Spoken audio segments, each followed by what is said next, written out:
Halo guys, balik lagi sama Brian, dan hari ini aku akan kasih tahu diary Boboiboy Daun. Oke, enjoy. Boboiboy Daun waktu itu cemberut karena tumbuh-tumbuhannya tidak bisa tumbuh kan. Abis itu Boboiboy Tanah mendatanginya. Dia menanyakan kenapa dia cemberut. Dia jawab Daun dia tidak punya tanah untuk menanam tumbuhannya. Akhirnya tanah memberi tanah kepada Boboiboy Daun. Selesai. Saat sudah memberikan tanah kepada Boboiboy Daun, tiba-tiba datang Boboiboy Api yang sedang berlari-lari. Akhirnya dia menabrak tumbuhannya Boboiboy Daun.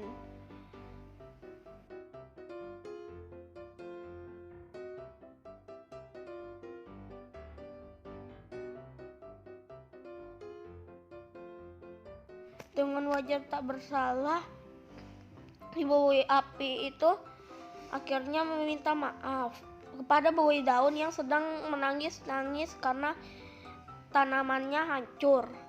Boboiboy Api beralasan bahwa dia dikejar oleh Yaya.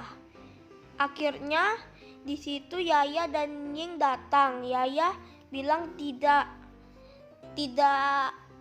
mengejar dia. Akhirnya Boboiboy Daun dan Boboiboy Api pun bertengkar.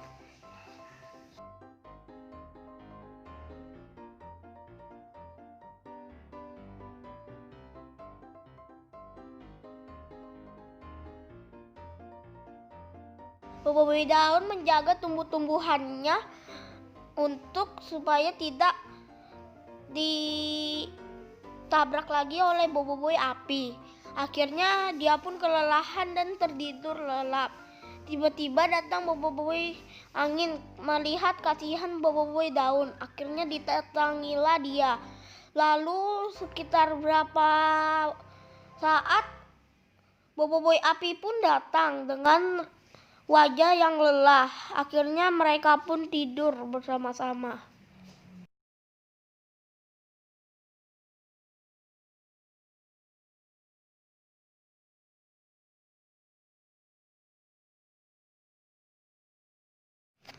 Boboiboy Daun saat itu ingin menyirami tanamannya dengan air. Tapi saat itu tiba-tiba Boboiboy Air datang lalu membantu Boboiboy Daun untuk menanam tanamannya supaya cepat tumbuh. Dan Boboiboy Daun senang akan hal itu.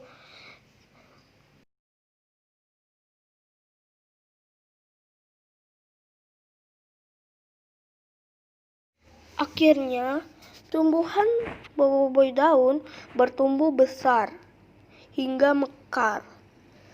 Akhirnya Boboiboy Daun berjalan-jalan sambil membawa tumbuhannya itu.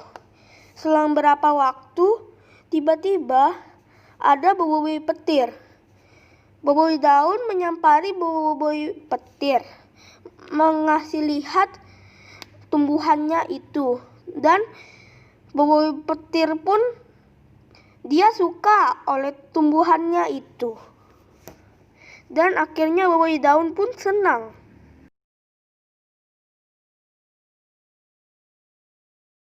Tapi saat Boboiboy Petir melihat ke atas, ternyata itu adalah tumbuhan monster. Akhirnya Boboiboy Petir pun takut. Tapi Boboiboy Daun tetap tenang. Boboiboy Petir sampai mengeluarkan pedang halilintarnya karena ketakutan melihat monster itu. Dia ingin menghabisinya dengan petirnya.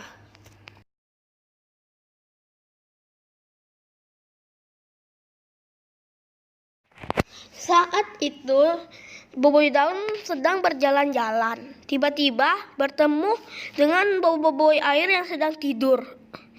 Akhirnya Boboiboy Daun pun penasaran bagaimana cara bisa tidur di atas air. Akhirnya dia naik tidur bersama Boboiboy air. Dan akhirnya karena Boboiboy daun menggoncang-goncangkan air itu, akhirnya pecah airnya. Boboiboy daun pun meminta maaf akan kejadian itu. Dan Boboiboy air pun memaafkan akan hal yang dibuat oleh Boboiboy daun. Dan dia tidak masalah karena dia bisa membuat gelombang air itu berkali-kali lipat atau lebih besar atau bisa lagi dan lagi. So guys, itu adalah diari Boboiboy daun. Dan kalau kalian mau aku membuat diari Boboiboy yang lain, jangan lupa kalian like, comment, share, dan subscribe. Saat menyentuh 30 like, 20 like, aku akan merekam diari Boboiboy lagi. Dan see you next time guys. Bye.